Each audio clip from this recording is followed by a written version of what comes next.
পরিশ্রম এবং ধৈর্য এবং একত্রতা, এই তিনটা জিনিস যদি আপনার লাইফে ফিক্সড থাকে বা সম্মিলন থাকে, আপনার সফলতা নিশ্চিত।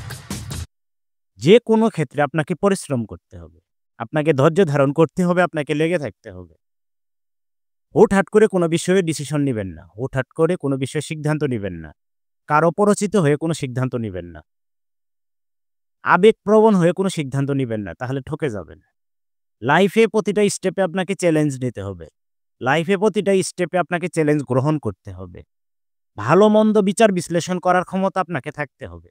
আপনি ভালো মন্দ বিচার বিশ্লেষণ না করতে পারলে ভালো ফল কখনো পাবেন না। আপনাকে নির্দিষ্ট লক্ষ্যে কাজ করতে হবে, নির্দিষ্ট উদ্দেশ্যে কাজ করতে হবে, আপনার উদ্দেশ্যে অবিচল থাকতে হবে।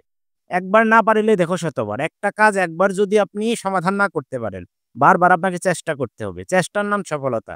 সফলতার কোনো ডেস্টিনেশন নাই, ডেফিনেশন নাই, কোনো নির্দিষ্ট সীমারেখা নাই। আপনাকে পরিশ্রম করে যেতে হবে। পরিশ্রমের মধ্যেই কখনো ভালো আসবে, কখনো খারাপ আসবে, এটাই সফলতা। কেউ যদি বলে যে আমি এইভাবে সফলতা পেয়েছি, that is not correct answer. আপনার কারেক্ট অ্যান্সার হলো আপনি কাজ করতেছেন, কাজটা সঠিক লাইনে আছে কিনা, সেই লাইনটা আপনি চিহ্নিত করবেন এবং লেগে থাকবেন। দ্যাট কল সফলতা। আপনারা যেটা চিন্তা করতে পারেন না, আল্লাহ আপনাদের জন্য সেটা চিন্তা করে রেখেছে। আমরা একটা লোককে ৩৭ বছর আগে হারিয়ে ফেলেছিলাম। আমরা বিভিন্নভাবে তাকে টাস্ক করার বা তাকে চিহ্নিত করার চেষ্টা করছি, কিন্তু পাই নাই। দেখেন আল্লাহর কি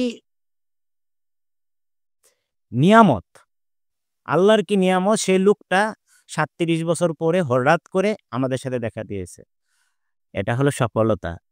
এটা কোনো একদিনের কাজ নয়, এটা হলো দীর্ঘদিনের প্রসেসটা।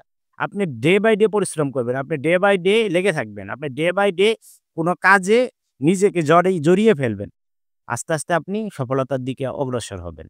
আপনি ভাবেন যে এইভাবে কাজ করলে কি সফলতা পাওয়া যাবে? এভাবে কাজ করলে কি সফলতা পাওয়া যাবে? আসলে কাজ যেভাবেই করেন, প্রত্যেকটা কাজে আপনি সফলতা পাবেন। প্রত্যেকটা পরিশ্রমের আপনি একটা ফিডব্যাক পাবেন। ভালো ফিডব্যাক পেতে পারেন, খারাপ ফিডব্যাক পেতে পারেন। ধরেন আপনি সারা জীবন নেশাদ্রব্য ব্যবহার করছেন। সারা জীবন খারাপ কাজে লিপ্ত থাকছেন। আপনি ওখান থেকে সফলতা কি জানেন? আপনি হলো একটা খারাপ সিচুয়েশনে নিজেকে পতিত করেছেন। তো মানুষ যেভাবেই পরিশ্রম করুক, মানুষ যেভাবেই লেগে থাকুক, মানুষ যেভাবেই চেষ্টা করুক, সে সাকসেস হয়ই। সফলতা আপনাকে পরিশ্রম করতে সহায়তা করবে। যদি সাবজেক্টটা ঠিক থাকে, যদি উদ্দেশ্য ঠিক থাকে, যদি আপনি ওই উদ্দেশ্যে লেগে থাকতে পারেন। আপনি যেটা পারেন না, অন্যজন যদি সেটা পেরে দেখাইতে পারে, দ্যাট কল তার সাকসেস।